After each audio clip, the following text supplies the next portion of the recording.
Hi, welcome back to YouTube channel Shreya ಅಡುಗೆ ಮನೆಗೆ ಸ್ವಾಗತ. ನಾನು ಪ್ರೇಮ.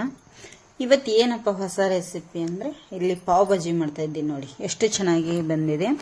ನೀವು ಇಲ್ಲಿ ಗಟ್ಟಿ ಬೇಕಾದ್ರೂ ಗಟ್ಟಿ ಮಾಡ್ಕೋಬೋದು, ಇಲ್ಲ ಮೆದು ಬೇಕಾದ್ರೂ ಮೆದು ಮಾಡ್ಕೋಬೋದು. ನಿಮಗೆ ಹೇಗೆ ಬೇಕೋ ಆ ಥರ. ನಾನು ಇಲ್ಲಿ ಮನೆ ಬೆಣ್ಣೆನೇ ಯೂಸ್ ಮಾಡಿ ಮಾಡ್ತಾ ಇರೋದ್ರಿಂದ ತುಂಬ ಚೆನ್ನಾಗಿ ಬಂದಿದೆ. ಹಾಗೆ ಫ್ರೆಂಡ್ಸ್, ಇದಕ್ಕೆ ನಾನು ಫುಡ್ ಕಲರ್ ಹಾಕಿಲ್ಲ, ಏನು ಹಾಕಿ ಮಾಡಿದ್ದೀನಿ ಅಂಥೇಳಿ ಈ ವಿಡಿಯೋದಲ್ಲಿ ಹೇಳಿದ್ದೀನಿ. ನೋಡಿ ಎಷ್ಟು ಚೆನ್ನಾಗಿ ಬಂದಿದೆ. ಏನೇನು ಪದಾರ್ಥಗಳು ಬೇಕು ಒಂದ್ಸತಿ ನೋಡ್ಕೊಂಬರೋಣ ಬನ್ನಿ.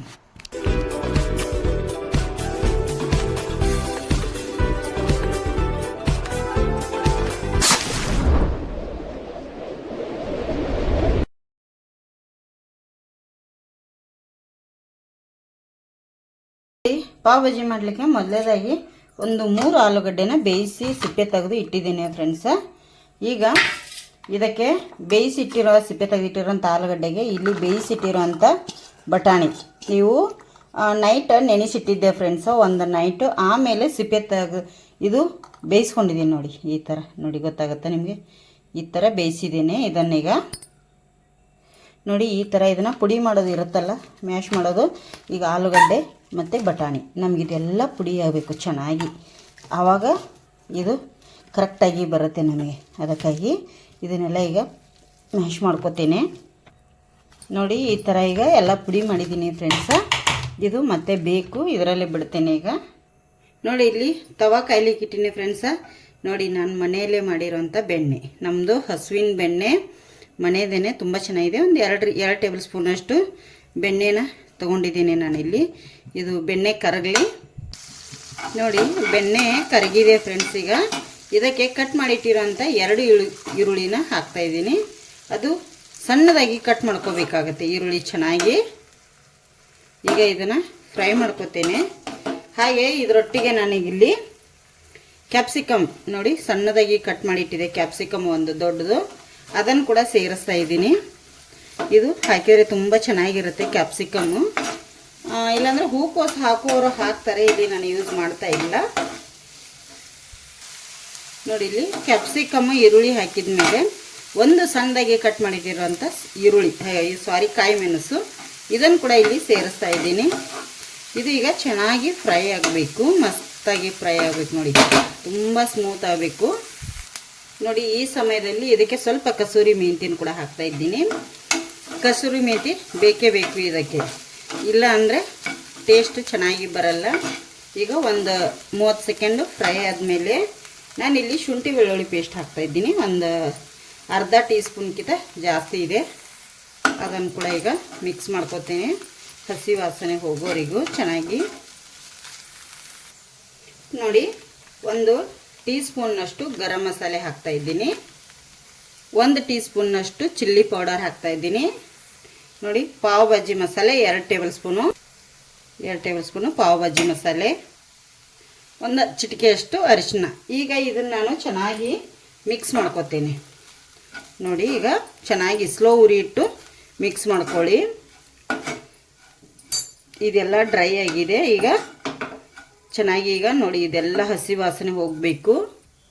ನೋಡಿ ಈಗ ಮಸಾಲೆ ಎಲ್ಲ ಮಿಕ್ಸ್ ಆದಮೇಲೆ ಈಗ ಇದಕ್ಕೆ ಟೊಮೆಟೊ ಆ್ಯಡ್ ಮಾಡ್ತೀನಿ. ಒಂದು 3 ಟೊಮೆಟೊ ನೋಡಿ, ಒಂದು 3 ಟೊಮೆಟೊ ಸಣ್ಣದಾಗಿ ಕಟ್ ಮಾಡಿ ಇಟ್ಟಿರೋಂಥ ಟೊಮೆಟೊ.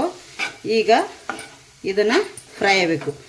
ಫುಲ್ ಅಂದರೆ ಮೆತ್ತಗಂದ್ರೆ ಮೆತ್ತಗಾಗಬೇಕು, ತುಂಬ ಚೆನ್ನಾಗಿ ಫ್ರೈ ಆಗುತ್ತೆ ಇದು. ಹಾಗಾಗಿ ನೋಡಿ ಗ್ಯಾಸನ್ನು ಹೈ ಫ್ಲೇಮ್ ಇಟ್ಕೊಂಡು ನಾವು ಮಸಾಲೆ ಹಾಕುವಾಗ ಸ್ಲೋ ಇಟ್ಕೊಳ್ಳಿ, ಟೊಮೆಟೊ ಹಾಕುವಾಗ ಹೈ ಇಟ್ಕೊಳ್ಳಿ. ಈಗ ಇದಕ್ಕೆ ರುಚಿಗೆ ತಕ್ಕಷ್ಟು ಉಪ್ಪನ್ನು ಸೇರಿಸ್ತಾ ಇದ್ದೀನಿ. ಇದನ್ನು ಮಿಕ್ಸ್ ಮಾಡ್ಕೊತೀನಿ. ಈಗ ಚೆನ್ನಾಗಿ ಉಪ್ಪು ಹಾಕಿದ ಮೇಲೆ ಬೇಗ ಟೊಮೆಟೊ ಫ್ರೈ ಆಗುತ್ತೆ. ಹಾಗಾಗಿ ನೋಡಿ ಇದು ಟೊಮೆಟೊ ನೀರು ಬಿಡಲಿಕ್ಕೆ ಸ್ಟಾರ್ಟ್ ಆಗುತ್ತೆ, ನೀರೆಲ್ಲ ಹಾಕ್ಲಿಕ್ಕೆ ಹೋಗಬೇಡಿ. ಈಗ ನೋಡಿ ಈಗ ಟೊಮೆಟೊ ಎಲ್ಲ ಬೆಂದಿದೆ. ಈ ಥರ ಸ್ಪೂನಿಂದ ಆದರೂ ಮಾಡ್ಕೊಳ್ಳಿ.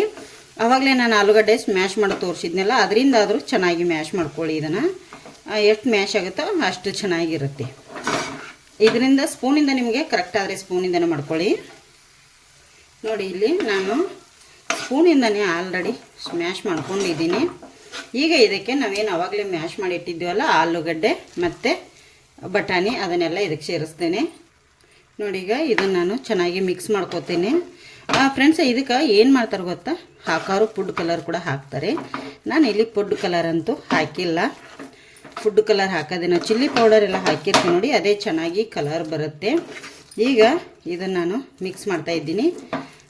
ಈಗ ಇದಕ್ಕೆ ಸ್ವಲ್ಪ ನೀರನ್ನು ಸೇರಿಸ್ತೀನಿ ನೋಡಿ. ಈಗ ಸ್ವಲ್ಪ ನೀರನ್ನು ಕೂಡ ಸೇರಿಸ್ತಾ ಇದ್ದೀನಿ. ಒಂದು ಅರ್ಧ ಗ್ಲಾಸ್ನಷ್ಟು ನೀರು ಸಾಕು ನಮಗೆ. ಜಾಸ್ತಿ ನೀರು ಹಾಕಿದರೆ ನೀರು ಥರ ಆಗಿಬಿಡುತ್ತೆ. ಇದು ಕುದಿಬೇಕು, ಎಲ್ಲ ಮಿಕ್ಸ್ ಆಗಬೇಕು. ಅಲ್ಲಿವರೆಗೆ ಇದನ್ನು ನಾನೀಗ ನಿಮಗೆ ಮಿಕ್ಸ್ ಮಾಡಿ ತೋರಿಸ್ತೀನಿ ನೋಡಿ. ಈಗ ಇಷ್ಟು ನೀರು ಹಾಕಿ ಮಿದು ಮಾಡಿದ್ದೀನಿ. ಫ್ರೆಂಡ್ಸ್, ಇಲ್ಲಿ ಫುಡ್ ಕಲರ್ ಹಾಕ್ತಾರಂತ ಅವಾಗಲೇ ಹೇಳಿದೆ. ಫುಡ್ ಕಲರ್ಗಿಂತ ನಾವು ಕಾಶ್ಮೀರಿ ಚಿಲ್ಲಿ ಪೌಡರ್ ಉಪಯೋಗಿಸಿದ್ರೆ ಕಲರ್ ತುಂಬ ಚೆನ್ನಾಗಿ ಬರುತ್ತೆ. ನಾನು ಕಾಶ್ಮೀರಿ ಚಿಲ್ಲಿ ಪೌಡರನ್ನೇ ಯೂಸ್ ಮಾಡಿರೋದ್ರಿಂದ ತುಂಬ ಚೆನ್ನಾಗಿ ಬಂದಿದೆ ನೋಡಿ ಕಲರು. ನೀವು ಅದನ್ನೇ ಹಾಕಿ, ಫುಡ್ ಕಲರ್ ಎಲ್ಲ ಹಾಕ್ಲಿಕ್ಕೆ ಹೋಗ್ಬಿಡಿ, ಆರೋಗ್ಯಕ್ಕಷ್ಟೇ ಒಳ್ಳೆಯದಲ್ಲ. ಅದು ಕೆಮಿಕಲ್ಸ್ ಇರೋದ್ರಿಂದ. ಇದು ಚೆನ್ನಾಗಿ ಕುದಿಬೇಕೀಗ, ಕುದೀಲಿ ನೋಡಿ. ಈಗ ಫ್ರೆಂಡ್ಸ ರೆಡಿ ಆಗಿದೆ, ಚೆನ್ನಾಗಿ ಕುದ್ದು. ಇಲ್ಲಿ ನಾನು ಮತ್ತೆ 1 ಟೇಬಲ್ ಸ್ಪೂನಷ್ಟು ಬೆಣ್ಣೆ ಕೂಡ ಯೂಸ್ ಮಾಡ್ತಾ ಇದ್ದೀನಿ ನೋಡಿ. ಚೆನ್ನಾಗಿದೆ ಅಲ್ಲ ಬೆಣ್ಣೆ ನೋಡಿ. ದನದ್ದು ನಾವು ಮನೆಯದೇ ಮಾಡೋದು, ತುಂಬ ಚೆನ್ನಾಗಿರುತ್ತೆ. ನೀವು ಒಮ್ಮೆ ಟ್ರೈ ಮಾಡಿ, ಹೇಗೆ ಬಂದಿದೆ ಅಂಥೇಳಿ ಕಮೆಂಟ್ ಮಾಡಿ. ಹಾಗೆ ಕೊತ್ತಂಬರಿ ಸೊಪ್ಪು ಕೂಡ ಹಾಕ್ತಾಯಿದ್ದೀನಿ ಲಾಸ್ಟಲ್ಲಿ ನೋಡಿ. ಎಷ್ಟು ಮಸ್ತಾಗಿ ಕುದೀತಾ ಇದೆ. ಈಗ ಇದನ್ನು ಮಿಕ್ಸ್ ಮಾಡಿಬಿಡ್ತೇನೆ. ಈಗ ಸರ್ವ್ ಮಾಡಿ ನಿಮಗೆ ತೋರಿಸ್ತೇನೆ. ಈಗ ಬಾಜಿ ನಮಗೆ ರೆಡಿಯಾಗಿದೆ. ಈಗ ನಿಮಗೆ ಸರ್ವ್ ಮಾಡಿಕೊಂಡು ತೋರಿಸ್ತೇನೆ ನೋಡಿ. ಪಾವ್ ಭಾಜಿ ರೆಡಿಯಾಗಿದೆ ಫ್ರೆಂಡ್ಸ್. ನಾನಿಲ್ಲಿ ಬಣ್ಣಿಗೆ ಬಟರ್ ಹಚ್ಚಿ ಬಿಸಿ ಮಾಡಿಲ್ಲ, ಯಾಕಂದರೆ ಹಾಗೆ ಡ್ರೈ ಇರಲಿ ಅಂತ ಬಿಟ್ಟಿದ್ದೀನಿ. ನಮ್ಮ ಮನೇಲಿ ಈ ಥರ ಎಲ್ಲ ಮಾಡಿಕೊಟ್ರೆ ತಿನ್ನೋದಿಲ್ಲ. ಇದಕ್ಕೆ ಫುಲ್ ಬೆಣ್ಣೆ ಹಚ್ಚಿ ಬಿಸಿ ಮಾಡಿಕೊಟ್ರೆ ಅದಕ್ಕೆ ಯಾರು ತಿನ್ನೋದಿಲ್ಲ ಅಂಥೇಳಿ ನಾನು ಈ ಥರ ಮಾಡಿದ್ದೀನಿ. ನೀವು ಬೇಕಾದ್ರೆ ಆ ಥರ ಮಾಡ್ಕೊಳ್ಳಿ. ಈಗ ಪಾವ್ ಭಾಜಿ ರೆಡಿಯಾಗಿದೆ. ಹೇಗೆ ಬಂದಿದೆ ಅಂಥೇಳಿ ಕಮೆಂಟ್ ಮಾಡಿ.